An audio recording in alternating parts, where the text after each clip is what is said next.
सुप्रभात बच्चों, 16 मार्च को आपका हिंदी का बोर्ड एग्जाम है। अभिव्यक्ति और माध्यम के मोस्टली रिपीट होने वाले क्वेश्चनों का आज इस वीडियो में सॉल्यूशन करेंगे। बोर्ड में आपको किस तरीके से आंसर लिखने हैं ताकि आपको फुल मार्क्स मिल सके। तो चलिए शुरू करते हैं, एक एक का आंसर समझेंगे। आज हमारा कोड है 262। इसका हम क्वेश्चन नंबर 5 का पहला देखते हैं। टेलीविजन का जनसंचार माध्यमों में महत्व बताते हुए इसकी 2 खूबियां और 2 खामियों पर प्रकाश डालिए। देखिए, जैसे मैंने इसमें नोट्स बनाए हैं उसको आप एग्जाम में छाप दीजिए, मार्क्स नहीं कटेगा आपका एक भी। चलिए देखते हैं। जो टेलीविजन है जनसंचार का सबसे प्रभावी दृश्य सर्वे मतलब ऑडियो विजुअल माध्यम है। हम उसमें देख भी सकते हैं, सुन भी सकते हैं।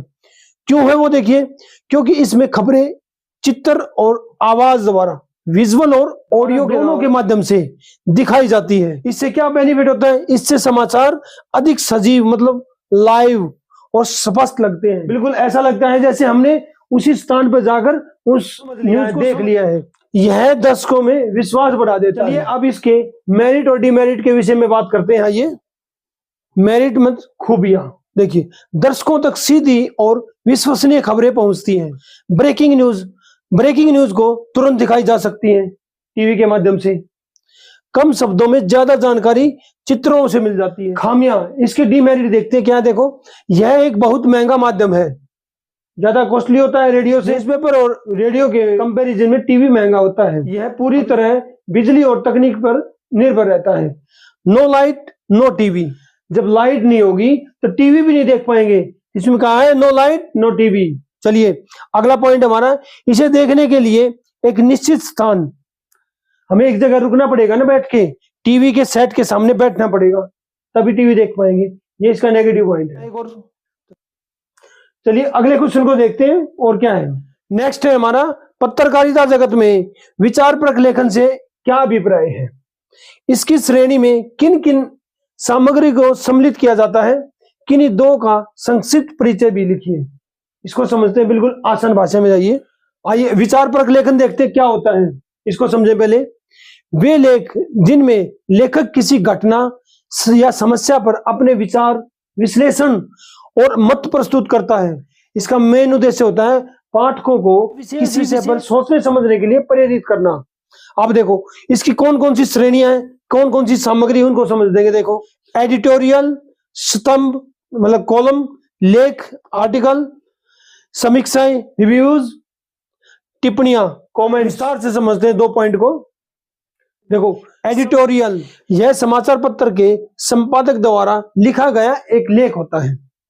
इसमें किसी महत्वपूर्ण मुद्दे पर समाचार पत्र की अपनी राय और दृष्टिकोण पॉइंट ऑफ व्यू प्रस्तुत किया जाता है। इसकी नोट करने वाली बात है, यह किसी एक व्यक्ति का नहीं, पूरे अखबार का विचार होता है। अब देखिए स्तंभ लेखन, कॉलम, यह किसी लेखक द्वारा नियमित रूप से लिखे जाने वाला लेख है।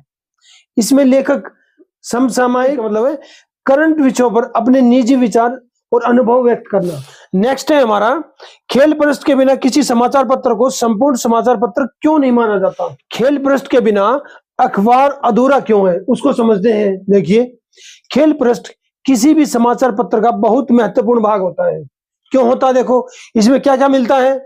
विभिन्न खेल प्रतियोगिताएं का पता लगता है, इससे खिलाड़ियों का प्रदर्शन दिखने को मिलता है, खेल जगत की ताजा खबरें मिलती हैं। यह पाठकों विशेषकर युवाओं की रुचि को बहुत बढ़ाता है। इसलिए खेल पृष्ठ के बिना समाचार पत्र को संपूर्ण नहीं माना जाता। इसलिए खेल पृष्ठ के बिना समाचार पत्र अधूरा रह जाता है। चलिए देखते हैं नेक्स्ट क्वेश्चन, उसमें क्या दिया है। उससे दूसरे वाला कोड है 261। इसका क्वेश्चन नंबर 5 का पहला, रेडियो के लिए समाचार लेखन की बुनियादी बातों का उल्लेख। रेडियो के लिए समाचार लेखन की बुनियादी बातें कौन कौन सी होती हैं उसको समझेंगे। आइए, रेडियो समाचार लेखन के लिए बुनियादी बातें कौन कौन सी होती है। देखो, रेडियो सर्व माध्यम है, सिर्फ हम कान से सुन सकते हैं इसको। श्रोता समाचार सिर्फ सुनकर ही समझते हैं। समाचार संक्षिप्त और स्पष्ट होना चाहिए। भाषा एकदम सरल और बोलचाल की होनी चाहिए। छोटे छोटे सरल वाक्यों का प्रयोग करना चाहिए। हमें किस से बचना है? कठिन शब्दों और जटिल वाक्यों से बचना है। समाचार इस तरह लिखा जाए कि सुनते ही आसानी से समझ में आ जाए। रेडियो कॉपी तैयार करने के लिए नियम कौन कौन से उसको समझेंगे अभी हम। कॉपी बिल्कुल साफ सुथरी और टंकित मतलब टाइप्ड होनी चाहिए। टाइप की हुई, ताकि वाचक जो न्यूज रीडर है बिना रुकावट पढ़ सके। जो कॉपी होती है बिल्कुल साफ सुथरी होनी चाहिए, टाइप होनी चाहिए, ताकि जो न्यूज रीडर होता है आसानी से उसको पढ़ सके। चलिए अब देखते हैं। अब समाचार को हमेशा डबल स्पेस में लिखा जाना चाहिए, डबल स्पेस खुला खुला लिखना चाहिए, ताकि कंफ्यूज ना हो न्यूज रीडर। अभी देखो, अंकों के लिए कुछ विशेष नियम भी दिए गए हैं, क्या है उनको समझते हैं। 1 से 10 तक शब्दों में लिखे, जैसे 1, 2, 10 ऐसे, और 11 से 999 तक अंकों में लिखें, ताकि न्यूज रीडर कंफ्यूज ना हो, पढ़ने में आसानी रहे उसको बोलने में। 1000 से आगे फिर से शब्दों में लिखें, ताकि वाचक को पढ़ने में कोई उलझन न हो। चलिए आगे देखते हैं और नेक्स्ट क्वेश्चन क्या दिया। नेक्स्ट है हमारा, बीट रिपोर्टिंग और विशेषीकृत रिपोर्टिंग में क्या अंतर है, उदाहरण से स्पष्ट कीजिए। चलिए इसका आंसर देखते हैं। सबसे पहले तो आपको बीट रिपोर्टिंग का पता होना चाहिए। बीट होता क्या है, बीट रिपोर्टिंग होती क्या है। देखो, जब किसी पत्रकार को एक निश्चित क्षेत्र या विभाग की नियमित खबरें कवर करने की जिम्मेदारी दी जाती है, तो वो बीट रिपोर्टिंग होती है। अभी देखो, इसका काम का तरीका क्या होता है। इसमें पत्रकार उस क्षेत्र की रोजमर्रा रेगुलर की खबरें देता है। उदाहरण देखते हैं, पुलिस बीट का रिपोर्टर थाने और अपराध की खबरें लाता है, तो ये बीट रिपोर्टिंग में आ जाएगा।